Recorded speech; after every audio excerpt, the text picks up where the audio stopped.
लुत्फी। देखो और सीखो। हेलो बच्चों, कैसे हैं आप सब। मैं हूँ आपका दोस्त हनुमान। बच्चों, याद है पिछली कहानी में जब हम मिले थे चिंटू से, और चिंटू से हमने एक वादा भी किया था कि इस बार माता सीता का हरण कैसे हुआ वो कहानी बताएंगे। तो शुरू करें। चिंटू बेटा, याद है पिछले हफ्ते हमारी कहानी अधूरी रह गई थी। हाँ हाँ दादाजी, वो माता सीता वाली कहानी अधूरी रह गई थी। तुम्हें याद तो होगा, प्रभु श्री राम, माता सीता और उनके छोटे भाई लक्ष्मण को 14 वर्षों का वनवास मिला था, जिसमें से उन्होंने आधे से ज्यादा समय अलग अलग संत, मुनि, ऋषि और महर्षि के सानिध्यों में गुजार चुके थे। अब वो चाहते थे कि अपने बाकी वनवास किसी अच्छी जगह पर बिताए, तो वो पहुंचे पंचवटी। पंचवटी बहुत ही सुंदर जगह है और भैया लक्ष्मण ने कुटिया बनानी शुरू कर दी। भैया लक्ष्मण ने बहुत सुंदर कुटिया बनाई। वहीं पास ही में एक बहुत बड़ा गिद्ध रहता था, जिसे देखकर माता सीता डर गई। तो प्रभु श्री राम ने जाकर उनका परिचय पूछा। तब उस गिद्ध ने कहा, हे आर्यश्रेष्ठ, मैं जटायु हूँ, ऋषि कश्यप का पौत्र। भगवान सूर्य नारायण के सारथी अरुण मेरे पिता है। भगवान श्री नारायण के वाहन गरुड़ मेरे काका श्री है। मैं ऋषि कश्यप के कुल का हूँ। मेरा नाम जटायु है और तुम्हारे पिता महाराज दशरथ मेरे मित्र थे। देवासुर संग्राम में हमने कई राक्षसों का वध किया और हमारी मित्रता और भी दृढ़ हो गई। कुछ दिनों बाद वहाँ एक सुंदर सी नारी आई जो प्रभु श्री राम को देखते ही मोहित हो गई और उसने प्रभु श्री राम से विवाह का प्रस्ताव भी रखा। प्रभु श्री राम ने साफ तौर मना कर दिया और कहा, मैं तो पहले से विवाहित हूँ, मेरी पत्नी सीता है। आप चाहें तो मेरे छोटे भाई लक्ष्मण से पूछ सकती है। लक्ष्मण ने भी साफ मना कर दिया। ये सब देखकर बहुत क्रोधित हो गए और अपने असली रूप में आ गए। वो एक राक्षसी थी, लंकेश रावण की बहन शूर्पणखा। उसे ये उसका अपमान लगा और वो सीता माता पर हमला करने लगी, जिसे देखकर लक्ष्मण ने तुरंत वाण चलाया, जिसे शूर्पणखा की नाक टूट गई। शूर्पणखा गुस्से में रोती बिलखती हुई अपने भाई खर और भूषण के पास गई। खर भूषण अपनी बहन का बदला लेने के लिए प्रभु श्री राम के पास आए। प्रभु श्री राम और लक्ष्मण ने उस दोनों का वध कर दिया। अब वो गई अपने भाई लंकेश रावण के पास। रावण ये सब सुनकर बहुत क्रोधित हुआ, लेकिन वो समझ गया था कि प्रभु श्री राम और लक्ष्मण से सीधे तौर पर युद्ध नहीं कर सकते। उसने तुरंत अपने मामा मारीच को आदेश दिया वो जाकर किसी माया का प्रयोग करे। मारीच ने एक सोने के हिरण का रूप लिया और प्रभु श्री राम की कुटिया के आसपास घूमने लगा। माता सीता को वो हिरण बहुत सुंदर लगा।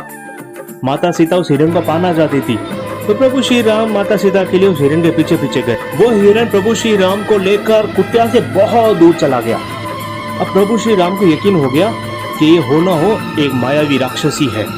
जैसे ही प्रभु श्री राम ने उस राक्षस पर तीर चलाया, वो राक्षस राम जी की आवाज में ही जोर से चिल्लाने लगा, सीता, लक्ष्मण, मुझे बचाओ। दूर से आई आवाज को सुनकर माता सीता डर गई। तो लक्ष्मण ने भी कहा कि हे माते, मैं प्रभु श्री राम की खोज में जा रहा हूँ, लेकिन आप इस कुटिया के बाहर नहीं आएंगे। और उन्होंने हाथों हाथ कुटिया के बाहर एक लक्ष्मण रेखा बनाई, जिसे पार कर कोई जीव माता सीता के पास नहीं आ सकता था। और माता सीता ने भी यही स्वीकार किया कि वो उस लक्ष्मण रेखा को पार नहीं करेंगी। तभी वहां रावण आया एक साधु के वेश में और कुटिया के बाहर आकर भिक्षा मांगने लगा। उसने जैसे ही लक्ष्मण रेखा पर पैर रखा, वहां से अग्नि निकली। तब रावण समझ गया कि इस लक्ष्मण रेखा के पार जाना उसके बस की बात नहीं। वो किसी न किसी तरह माता सीता को उस रेखा के पार लाना चाहता था। तो वह साधु के वेश में जोर से चिल्लाया, हे नारी, अगर तुमने मुझे भिक्षा नहीं दी तो मैं तुम्हारे द्वार से भूखा ही चले जाऊंगा, और अगर एक साधु तुम्हारे द्वार से भूखा जाता है तो तुम्हारे कुल का नाश हो जाएगा। ये देखकर माता सीता डर गई और उन्होंने जाने अनजाने में लक्ष्मण रेखा को पार कर रावण को भिक्षा देने के लिए आ गई। मौका देखकर रावण ने माता सीता का अपहरण कर लिया और अपने पुष्पक विमान में बिठाकर जाने लगा। ये देखकर जटायु बहुत क्रोधित हुए और जाकर रावण से युद्ध करने लगे। रावण और जटायु में बहुत घमासान युद्ध हुआ। रावण ने जटायु के पंख काट दिए। जटायु जमीन पर गिरकर मरने की अवस्था में थे। तभी वहां प्रभु श्री राम आए सीता को खोजते हुए। जटायु ने प्रभु श्री राम को पूरी बात बताई कि कैसे रावण माता सीता का अपहरण कर ले गया। प्रभु श्री राम जटायु की मृत्यु पर बहुत दुखी हुए। वो ढूंढते ढूंढते पहुंचे माता शबरी के आश्रम में। माता शबरी ने प्रभु श्री राम और लक्ष्मण को ऋषिमुख पर्वत की तरफ जाने का सुझाव दिया और कहा कि वहां के वानर राज महाराज सुग्रीव अपनी पूरी वानर सेना के साथ में आपकी सहायता करेंगे। प्रभु श्री राम और लक्ष्मण ऋषिमुख पर्वत की तरफ जाने लगे। उन्हें आता देख कुछ वानर डर गए और जाकर सुग्रीव से खबर कर दी। ये देखकर सुग्रीव भी घबरा गए। वे हनुमान को भेजे पता लगाने को कि ये दो मनुष्य है कौन और ऋषिमुख पर्वत की तरफ क्यों आ रहे हैं। हनुमान ने अपना वेश बदलकर एक पंडित के रूप में प्रभु श्री राम के सामने खड़े हो गए। हे मनुष्य, आप दिखने में तो कोई सुंदर राजकुमार लगते हो, पर यहाँ कैसे आए? और ऋषिमुख पर्वत पर आप कहाँ जा रहे हो? ये कैसा भेष धारण किया है आपने? साधु का भेष है, माथे पर जटा, हाथ में धनुष। सच सच बताओ, आप है कौन? हे ब्राह्मण, हम महाराज सुग्रीव से मिलना चाहते हैं। माता शबरी की आज्ञा से हम यहाँ तक आए हैं। मेरी पत्नी सीता का रावण नाम के एक राक्षस ने अपहरण कर लिया और वो यही दक्षिण की तरफ गए। माता शबरी ने हमें ये सुझाव दिया कि मैं महाराज सुग्रीव से जाकर मिलूं। लेकिन महाराज सुग्रीव आपकी मदद क्यों करें? अरे वो तो खुद अपने भाई से परेशान है। उनके भाई ने उन्हीं की पत्नी का हरण कर बैठे हैं और वो तो बेचारे यहाँ कंधरों में बैठे हैं, गुफाओं में बैठे हैं। वो आपकी भला मदद कैसे करेंगे? सुग्रीव से ही मिलकर पता लगा सकते हैं पंडित जी। क्या आप हमें महाराज सुग्रीव तक जाने का पता बताएंगे? मैं क्यों बताऊं आपको महाराज सुग्रीव तक जाने का पता? आप मुझे अपना परिचय तो दो। आप है कौन?